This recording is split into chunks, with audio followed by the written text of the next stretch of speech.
안녕하세요. 인사 다시 드리겠습니다. 수박시험장의 임정현입니다. 지금 아시다시피 수박이 소비가 많이 감소하고 있습니다. 예전에 한 10년 전에는 한 1인당 16kg 정도 1년에 드셨는데 지금은 거의 8, 9kg밖에 안 됩니다. 거의 절반이 감소해버린 상황이에요. 이 원인을 보면은 지금 수익 개방되고 그러면서 마트에 가보면 과체류들이 엄청나게 많잖아요. 먹을 게 천지입니다. 수박이 조금만 안 좋으면 다른 쪽으로 손이 갑니다. 그리고 이제는 저 같은 경우는 아이가 셋이어서 가족이 5명이니까 수박을 사가도 충분히 잘 한 3, 4일 정도는 다 소비를 할 수가 있어요. 근데 요즘에 1, 2인 가구가 엄청 많잖아요. 1, 2인 가구가 50%를 넘어섰습니다. 1, 2인 가구가 50%가 넘어섰는데 그분이 큰 수박 한 8, 9kg짜리 수박을 사다가 집에 가져가면 제 생각에는 한 2주는 먹어야 될 것 같아요. 제대로 먹으려면. 근데 그렇게 먹긴 힘들잖아요. 그리고 또 먹을 게 워낙 많은데 수박 하나만 사갖고는 한 2주 동안 계속 먹으려면 다른 것도 먹고 싶고 이제 그러다 보니까 좀 수박 소비가 더 그런 면에서 감소하는 것 같습니다. 그래서 이제 그럼에도 불구하고 수박은 어쨌든 여름철에는 엄청 많이 찾습니다. 특히 여기 진안 쪽에서 생산하는 7월 하순부터 8월 상순까지는 수박이 이쪽이 품질이 매우 좋습니다. 그때 덥고 사람들이 소비가 매우 많습니다. 그래서 이쪽에서 수박이 고가로 팔리는 그런 이유도 되는데 지금 수박 같은 경우도 최대한 주의해야 되는 게 맛있는 수박을 만들어야 됩니다. 요즘에는 수박 물량이 너무 많아진 상황에서 많이 생산할 필요는 없어요. 오히려 많이 생산하면 가격이 폭락합니다. 조금만 많아도 폭락해요. 특히 지금 뭐 한 3, 4월 그때 같은 경우는 수박 소비가 그렇게 많지 않은 상황인데 거기서 조금만 생산량이 많아도 가격이 툭 떨어지거든요. 3, 4월 달이 가격이 가장 높은 상황임에도 불구하고 근데 그리고 이제 가장 한여름인 7월 말부터 7월 말, 8월 상순도 생산량이 좀만 많아도 소비가 급감하고 날씨가 안 좋아도 또한 가격이 급락해요. 그런 문제점들이 있죠. 그런 걸 극복하려면 가장 맛있는 수박을 만들면 그나마 어느 정도는 해소할 수 있습니다. 그래서 좋은 수박, 맛있는 수박을 만드는데 좀 중점을 두시고 하시면 좋을 것 같습니다. 오늘 말씀드릴 거는 그냥 타이틀 보시면 최고 품질이라고 했는데 저도 한 10년 넘게 수박을 계속 재배했음에도 불구하고 제가 최고 품질을 생산할 수 있나 하는 실제 재배에서 생산할 수 있나 하는 의문은 좀 가지고 있습니다. 항상 맛있는 수박을 재배하려고 노력하고 공부를 많이 하고 있는데 그래도 최고 품질을 수박을 생산할 수 있게 계속 정진하시고 노력하시면 조금씩 더 향상될 것 같습니다. 먼저 앞에 있는 사진 하나 보시면 맨 이쪽에 보시면 이분은 우리 예전에 제가 어렸을 때 봤던 부시맨입니다. 부시맨 영화 있었잖아요. 되게 똑똑하고 그랬던 기억이 나는데 이분이 들고 있는 게 수박입니다. 부시맨은 아프리카 남부 쪽에 있는 칼라리 사막 그쪽에 살고 있습니다. 그분이 저희 수박을 가지고 있는 거는 그쪽에서는 야생에 수박들이 있습니다. 그러니까 수박의 원산지이죠.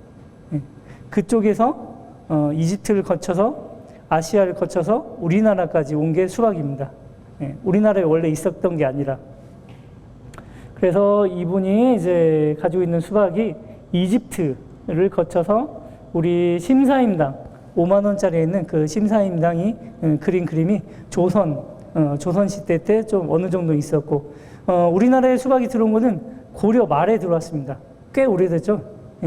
근데 이제 조선 시대 때는 매우 귀했습니다. 그래서 이제 왕실에서나 귀하게 먹던 음식일 정도로 수박 재배가 많지는 않았는데 지금은 엄청나게 많이 재배하고 재배 면적으로는 채소 작물로는 따라올 작물이 없는 것 같습니다. 지금 현재는 이제 벌 수정을 통해서 시설하우스가 대부분입니다. 지금 예전에 같은 경우는 노지가 대부분이었는데 지금은 시설하우스에서 수박 재배 면적이 한 70% 이상입니다.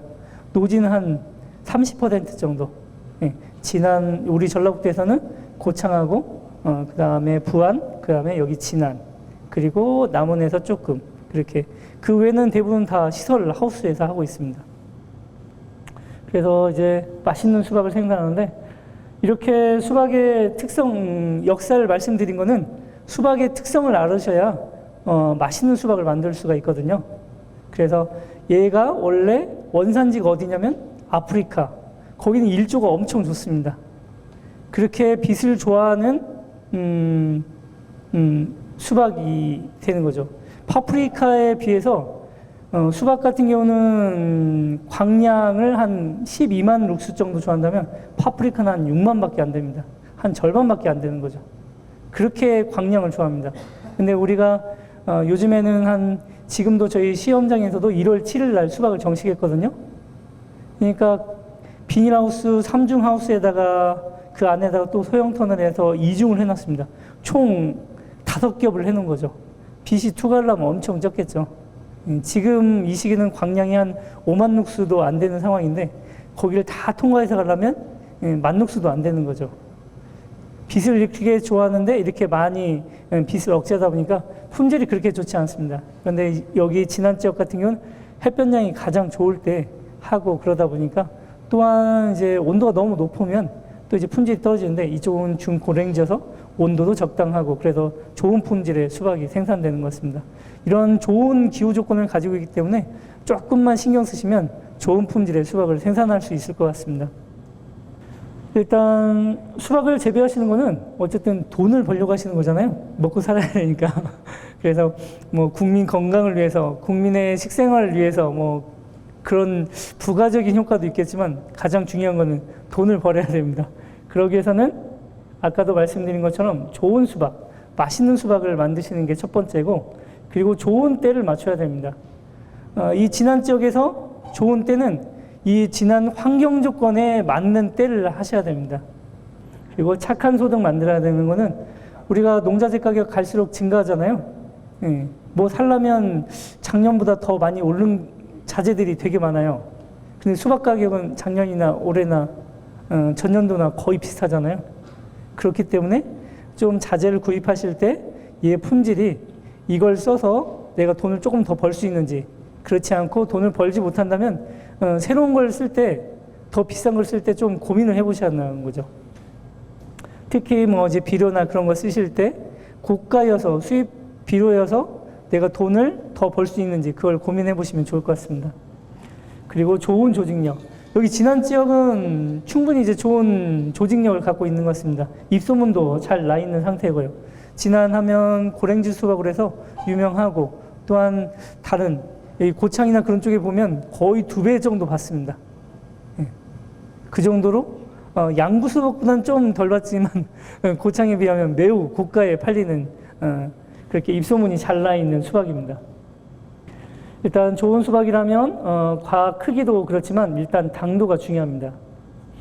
일단 소비자, 수박 가격이 비싸려면 소비자가 많이 찾아야 됩니다. 소비자는 항상 조사해 봤을 때 맛을 중요시합니다. 당도를 중요시합니다.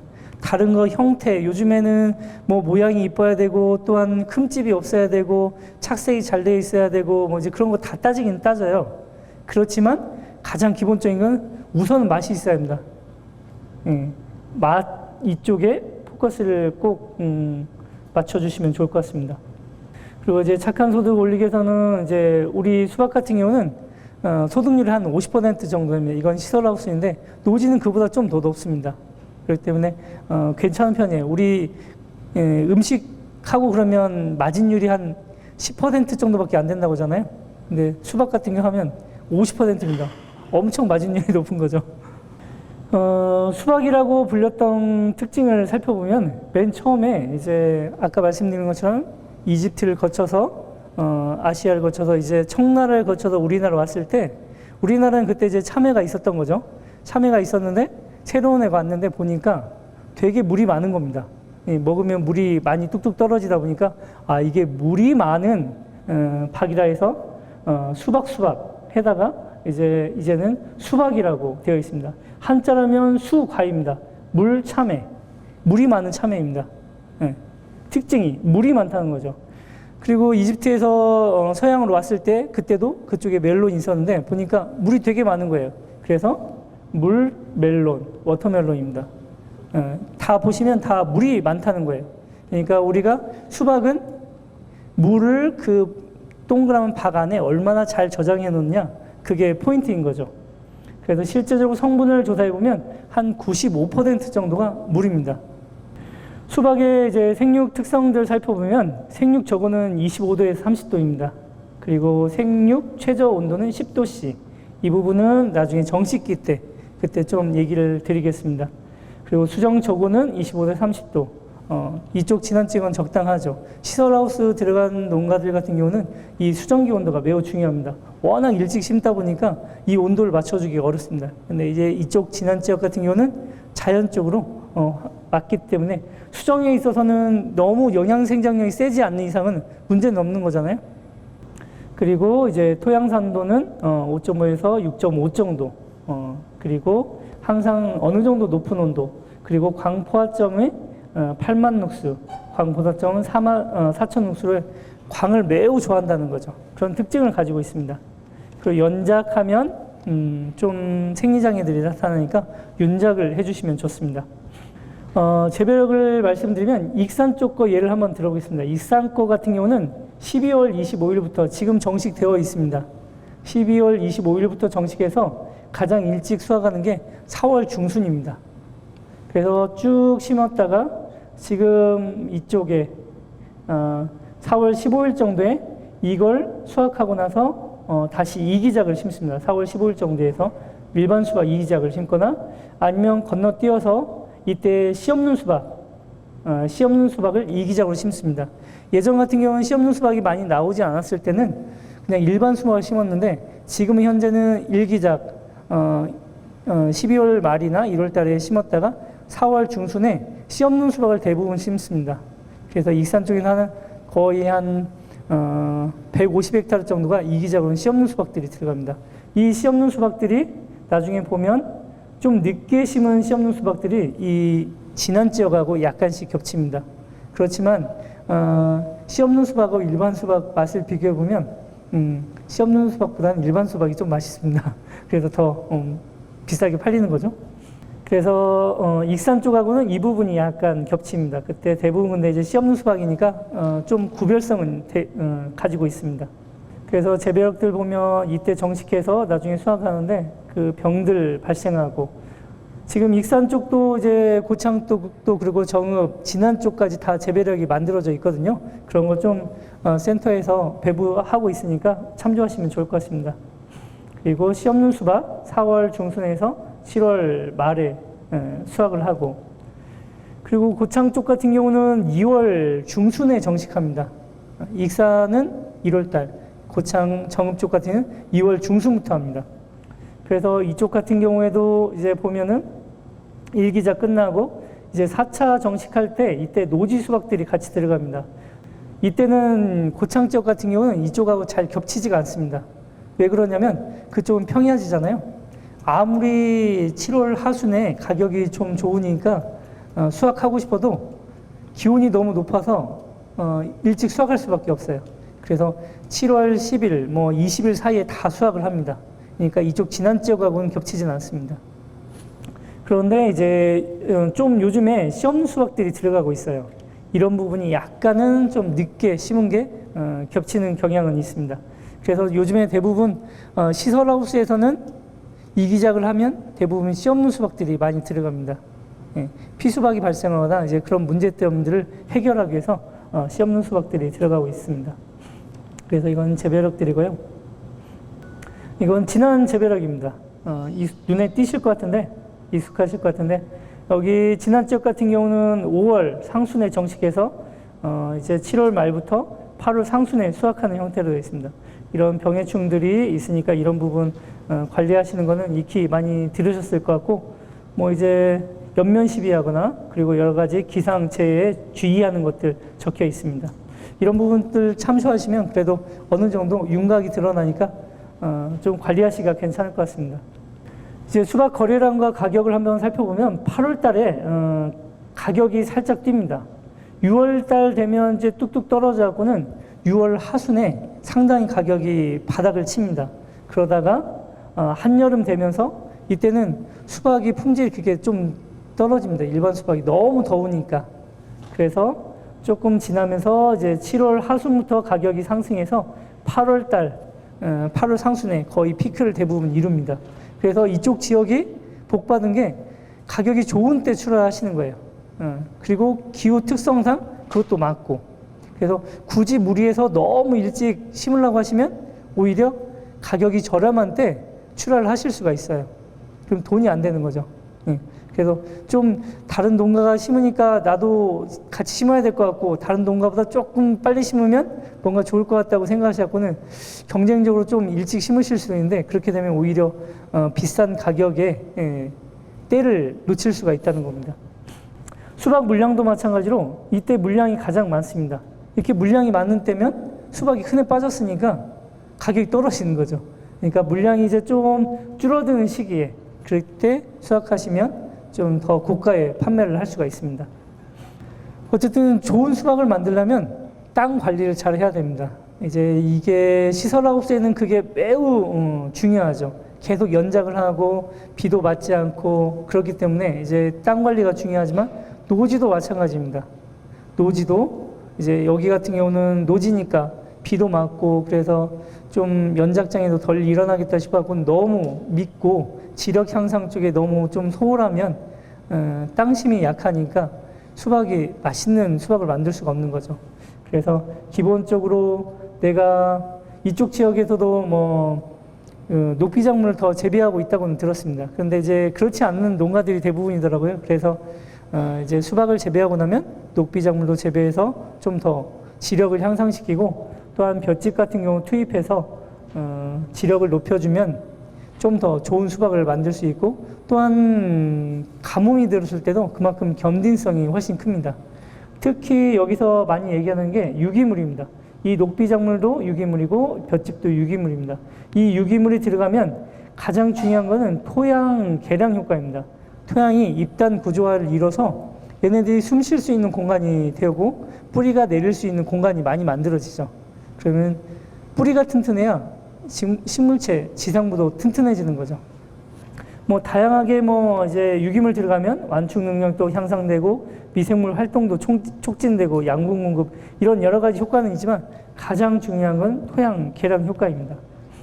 보시면 일반 흙입니다. 그리고 이 흙 알갱이 틈새에 이런 물도 들어가고 공기도 들어가 있는데 이 정도 비율일 때가 가장 토양 상태가 좋습니다. 그런데 유기물이 이 조금밖에 안 되는 5% 미만의 유기물이 적어지면 적어질수록 얘네들을 생길 공간이 적어지는 거죠. 그렇기 때문에 이 유기물을 좀 투입하는데 좀 신경을 많이 써주시면 좋을 것 같습니다. 저 같은 경우는 이제 시설하우스에다가 저희는 시험용 사업이 있다 보니까 하우스가 그렇게 많지 않아요. 실제 동수는 한 50동 정도 되긴 하지만 시험용 사업들이 많으니까 1년에 한 두어 번 정도 하우스 수박을 재배를 합니다. 그렇게 하면 땅이 되게 힘들겠죠. 너무 많이 부려먹는 상태여서 저는 좀 땅한테 이제 미안하고 그래서 매번 할 때마다 볏짚을 많이 넣어주고 있습니다. 그리고 중간에 잠깐 쉴 때면 수단그라스를 재배하거나 이제 호미를 하거나 이제 그런 식으로 해서 녹비 작물을 투입해서 그만큼 우리가 농사를 지으면 다 거의 수탈농업입니다. 대부분 땅에서 뺏어가는 게 대부분이잖아요. 우리가 비료를 주긴 하지만 그 땅은 비료보다는 유기물로 많이 원하거든요. 근데 이제 유기물 넣기가 힘들고 그러니까 간단하게 그냥 비료 집어넣는 상태인데 그렇게 되면 너무 수탈해 가는 거니까 그렇게 수박을 가져왔으면 그만큼 다른 유기물을 좀 집어넣어 주시면 좋을 것 같습니다. 그래서 이제 시험장에서는 이렇게 수단그라스 많이 재배하고 있습니다. 이제 옥수수를 하거나 이제 볏짚을 집어넣거나 이제 다른 작물 같은 경우에는 그렇게 유기물을 많이 얘기하진 않습니다. 근데 수박 같은 경우는 기간이 상당히 짧고 또한 짧은 기간 내에 생육량이 되게 빠릅니다. 그렇기 때문에 그만큼 투입을 어느 정도는 해줘야 됩니다. 재배하시는 거 보면 거의 수박 재배하시는 거 보면 2달 남짓이면 다 수확해버리는 거잖아요. 예. 짧은 기간 내에 많은 걸 얻으려면 그만큼 투입을 많이 해주셔야 되는 거죠. 일단 볏짚 특성은 이렇습니다. 예, 볏짚이 다른 거에 비해서 상당히 효과적입니다. 그리고 이제 우리가 비료를 상당히 좋아하잖아요. 예. 우리도 어쨌든 안 먹으면 죽습니다. 근데 먹어야 사는 거죠. 그런데 과도하게 먹으면 이제 병 걸려서 죽습니다. 그러니까 예전에 농사 뭐 한 7, 80년대는 못 먹어서 잘 못 컸는데 지금은 짜고 나갖고는 힘든 거죠. 너무 많이 먹어서 이제 비만해서. 그렇기 때문에 지금 여기 보시면 얘가 0.5입니다. EC가 0.5고 얘 옆에는 7.0. 2배 차이가 납니다. 전체 생체중을 따지면 3배 이상입니다. 이게 많이 먹어서 잘 못 자라는 거죠. 얘는 적당히 먹어서 잘 자라고. 이 0.5면 우리가 토양 25면 거의 2에서 3 사이입니다. 그러니까 그런 거에 비하면 엄청 부족할 것 같은데도 가장 잘 자랍니다. 얘는 3.8, 얘는 2.4. 우리 일반 토양이 2.4 정도인데 얘에 비해서도 0.5가 더 잘 자라는 상황입니다. 저 같은 경우 그래서 제 거 토양 관리해서 그렇게 추비를 자주 주지는 않습니다. 토양 상태를 봐서 얘가 많이 먹어 있다, 영양분이 많다 싶으면 꼭 비료를, 추비는 무조건 줘야 되는 게 아니라 상황 봐서, 토양 상태를 봐서 줄지 안 줄지를 결정하시면 좋을 것 같습니다. 그래서 염류가 많고 그러면 EC가 한 3.5 정도 되면 이 뿌리 갈변도가 어느 정도 있어서 한 시드름증이 발생합니다. 그렇기 때문에 오히려 많이 주면 그만큼 비료값도 더 들고 얘네들이 생육이 안 좋아서 돈도 덜 벌고, 그렇기 때문에 좀 적게 주시면, 생각보다 너무 확 줄이시라고는 하지는 못하겠는데 작년에 하셨던 것보다 조금만 줄여보시면 조금 더 낫다는 걸 느끼실 수 있을 것 같습니다. 우리 이제 전에 이제 다들 김장하셨을 거 아니에요? 그러니까 소금물에다가 우리가 배추를 쑥 집어넣으면 배추에 있는 수분이 쫙 빠져나갑니다. 예. 그런 것처럼 우리가 비료를 많이 주면 땅이 소금물처럼 돼서 뿌리에서 수분이 빠져나갈 수도 있습니다. 그리고 원래 뿌리는 땅 속에 있는 수분을 쫙 빨아들여야 하는데 빨아먹기가 힘들어요. 그렇기 때문에 이렇게 비료를 많이 주면 이렇게 염기가, 소금기가 많아서 식물체가 수분도 많이 못 빨아들이고 오히려 빨릴 수가 있으니까 비료를 너무 많이 주지 않도록 주의하면 좋을 것 같습니다. 그러니까 이걸 보시면 예전에는 우리가 비료의 중요성을 설명할 때 이런 통들을 가지고 설명했습니다. 이게 만약에 질소질 비료라면 질소질 비료가 여기밖에 없으면 수박을 이 정도밖에 못 키운다는 거죠. 만약에 질소 성분이 이만큼까지 차 있었으면 이만큼까지 더 크게 키울 수 있다는 그 근거 자료로 썼었습니다. 그런데 지금은 상황이 바뀌어서 다른 비료들은 많이 줘서 많아요. 엄청 많은데 유기물은 잘 못 줘요. 요즘에 저 어렸을 같은 경우는 집 한 구석에다가 두엄자를 만들어갖고는 계속 볏짚 놓고 흙 놓고 해갖고는 두엄을 만들어갖고는 이제 봄 되면 그거 다 리어카로 갖다 논에다가 퍼 날랐었거든요.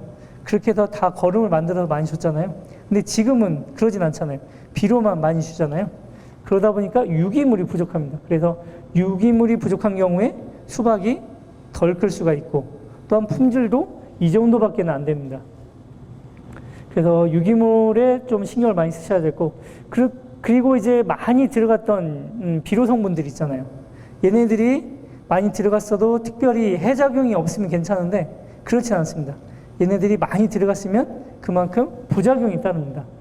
많이 먹었으니까. 그래서 여기 보면 파란색은 별로 없습니다. 근데 빨간색이 워낙 많죠.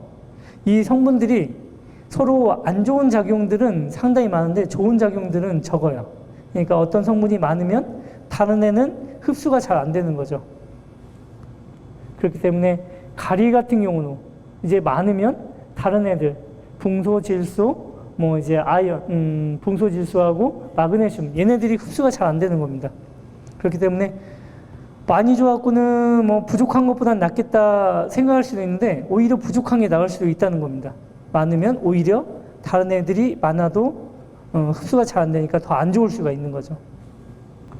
그래서 이제 요즘에는 토양 검정 많이 해주시잖아요, 센터에서요. 이제 토양 잘 뜨셔갖고는 골고루 한쪽에서만 푹 떠갖고 가져가시면 의미가 없고, 골고루 여러 지점에서 좀 흙을 잘 뜨셔갖고 잘 섞어서 센터에 갖다 주면 토양 분석을 잘 해주실 겁니다. 그래서 어떤 비료를 어느 정도 넣고 이제 그런 것까지 다 나오니까, 그런 부분 한번 토양 검정을 받으셔갖고는 비료를 살포하시고 거기 맞춰서 하시면 좋을 것 같습니다. 지금 수박 재배할 때 항상 노지에서 문제점이 뭐냐면, 항상 주의하는 게, 고창도 그렇지만 수정기 때 세력이 셀까 그걸 걱정하거든요. 예. 노지 같은 경우는 관수 시설들이 잘 안 되어 있으니까 추비를 마음대로 잘 못 주잖아요. 요즘엔 좀 이제 하는 추세이긴 하지만, 그러다 보니까 기비로 해서 많이 주는 편입니다. 근데 너무 많이 주면 나중에 이게 비가 많이 들어오고 좀 수정기 때 비가 오고 그러면 워낙 많이 영양분을 흡수해서 세력이 세져서 수정이 안 되는 겁니다. 그렇기 때문에 웬만큼 있으면, 물만, 수박 같은 경우는 아까 물수박이라고 했잖아요. 물이 가장 중요합니다. 비료 성분이 그렇게 많지 않아도 물만 잘 주어지면 충분히 잘 자랄 수 있는 상태입니다. 그러니까 기비에 너무 욕심 부리지 마시고 조금만 줄여주시면 좋을 것 같습니다. 그리고 pH가 매우 중요합니다. 그래서 다른 것보다 토양 검정을 해보라는 거는, 다른 어떤 영양분이 부족하고 많고 그런 것도 이제 알면 좋겠지만, 가장 중요한 거는 pH거든요. pH가 많지 않으면 영양분이 많아도 잘 녹지가 않으니까 식물체가 잘 흡수할 수가 없습니다. 그렇기 때문에 이거 토양 검정에서 제가 가장 중요하게 생각하는 거는 pH거든요. 그래서 꼭 pH를 측정을 해주니까 거기 맞춰서 석회를 얼마나 넣을지 그걸 알려줍니다. 그거에 맞춰서 석회도 넣으시고, 아니면 석회량을 줄이시고, 그래서 pH를 꼭 잘 맞춰주면 비료 양이 적어도 잘 용해가 돼서 잘 흡수하고 식물체가 잘 클 수가 있습니다. 여기서는 수박 품종 뭐 이번에 많이 심으시는가요? 슈퍼꿀이요? 지금 보면은 다른 지역 같은 경우 보면 기존에 있던 품종에서 품종들이 매년 많이 나오잖아요. 그러니까 새로운 품종들을 많이 적용하시는 데가 많아요. 그런데 이제 그건 조금 조심하셔야 돼요. 그러니까 품종이 이게 뭐 얼마나 차이 나겠냐 싶기도 하지만, 실제적으로 재배보면 좀 차이점이 상당히 있거든요. 그래서 급격하게 확 바꿔버리면 내 재배의 특성하고 맞지가 않아서 좀 품질이 떨어지는 경향이 있습니다. 그래서 만약에 하시더라도 내가 이 품종이 좋다고 소문났다 그러면 조금만 심어보시고 해서 내 재배 방식하고 내 토양하고 내가 있는 기후하고 맞는지 그걸 체크해 보신 다음에 심으면 좋습니다. 제가 아는 분만 하더라도 지금 1월 달에 심는 수박은 스피드꿀이 대부분입니다. 전국적으로 거의 대부분인데, 그분이 이제 새로운 품종을 좋다고 해서 바꾸는데 3년이 걸렸거든요. 그분 같은 경우는 맨 처음에는 한 동만 그 품종을 심어봤습니다. 6동 중에서 한 동만 심어보고, 그 다음에는 한 절반 정도 심어보고, 그리고 그 다음에도 절반 정도 심어봐갖고는 얘 특성하고 나하고 맞다. 그리고 이 품종이 내가 했을 때 돈이 더 벌린다 확신이 들어서인지 금년에 이제 그 품종을 다 바꾸셨거든요.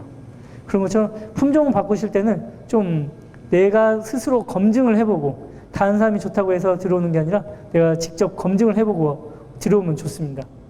그리고 이제 대목도 마찬가지입니다. 이제 내가 육묘장에 다 수박묘를 맞추잖아요. 그런데 그쪽 육묘장에다 내가 수박묘만, 수박 품종만 얘기할까요? 아니라 대목같이 같이 얘기해 주면 좋습니다. 어떤 대목이 좋으니까 그 대목으로 해주라고 하면 좀 더 내가 원하는 그 생육 특성을 나타낼 수가 있습니다. 그냥 아무거나 해달라고 하면 그냥 아무거나 해주는 거죠.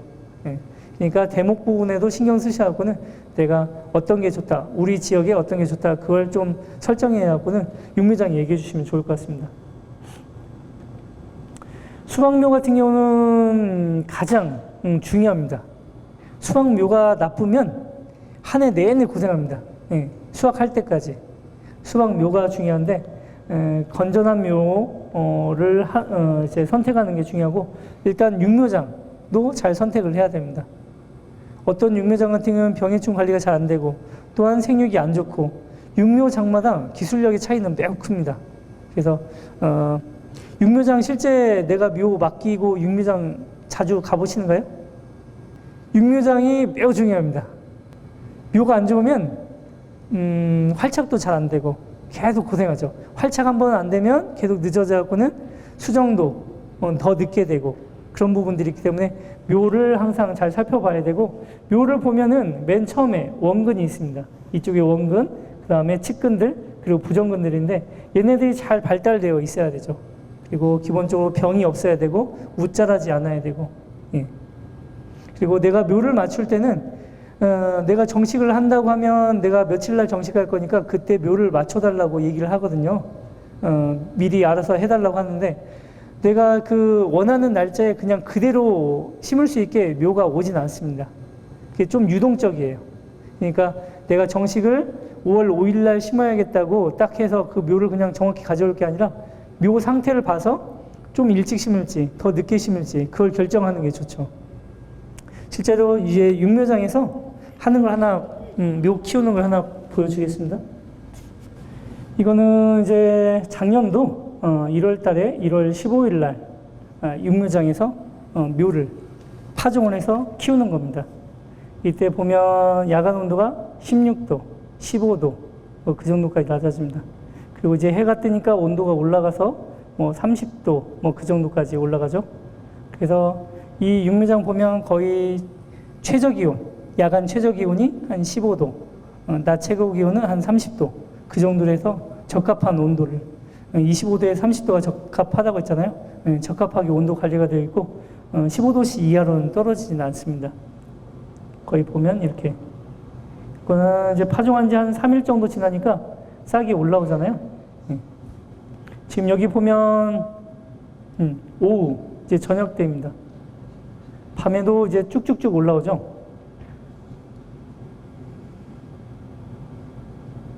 이제 아침에 돼서 이게 품종은 스피드꿀입니다. 1월 달에 가장 많이 심는 품종이고요.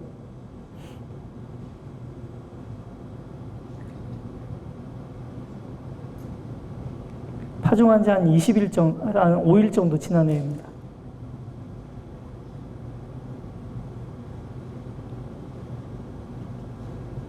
꼭 뱀 같죠? 코브라.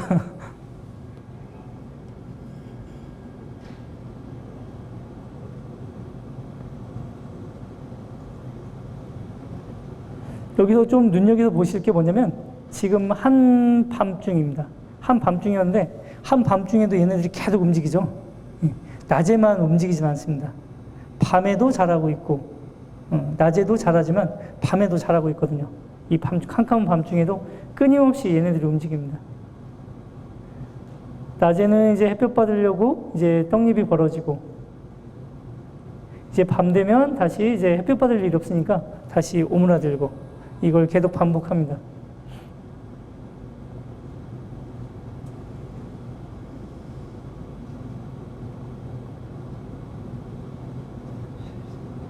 아까 수박이 광포화점이 8만 룩수라고 했어요. 빛을 매우 좋아한다고 했죠. 그러니까 일례로 해서 1월 달에 수박을 정식하려면 2달을 키워야 돼요. 육묘를. 그런데 한여름에 할 거면 1달밖에 안 키워도 됩니다. 그 차이는 뭐냐면 온도 차이도 있지만 광 차이가 있거든요. 광이 적으면 그만큼 얘네들이 자라는 속도가 적고 온도도 마찬가지로 온도는 어느 정도 맞춰주잖아요. 거의 아까 30도, 15도 이상 유지하는데요. 그래도 60일 걸립니다. 거의 여름철에 비해서 2배나 많이 더 걸리는 거죠. 이걸 보여드리는 거는 육묘장에서 저렇게 묘를 키우는데 여러분께서 이제 육묘장을 안 가보시면 이 내 묘가 상태가 어떤지를 잘 모르신다는 거죠. 그래서 이제 육묘 같은 경우는 매우 예민해서 빛이 좋으면 좀 더 빨리 자라 버립니다. 그러면 내가 5월 5일 날 수박을 가져간다고 했으면 좀 얘가 덜 자라게 해줘야 되는 거죠.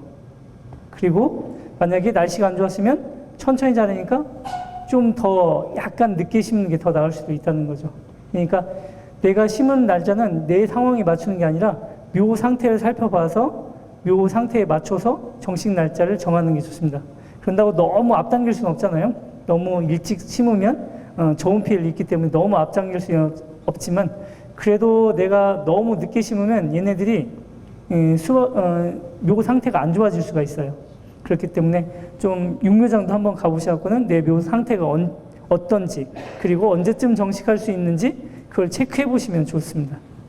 저 같은 경우는 육묘장을 거의 정식하기 전에 묘 얘기해 놓고 한 두어 번 정도는 갔다 옵니다. 그렇게 멀지 않으니까 이제 그럴 수 있지만, 가급적 그렇게 멀지 않다면 좀 한 번씩, 그리고 같이 장목반으로 해서 한다면 중간에 장목반에서 대표자가 한번 가서 내 묘 상태를 한번 체크해 보면 좋을 것 같습니다.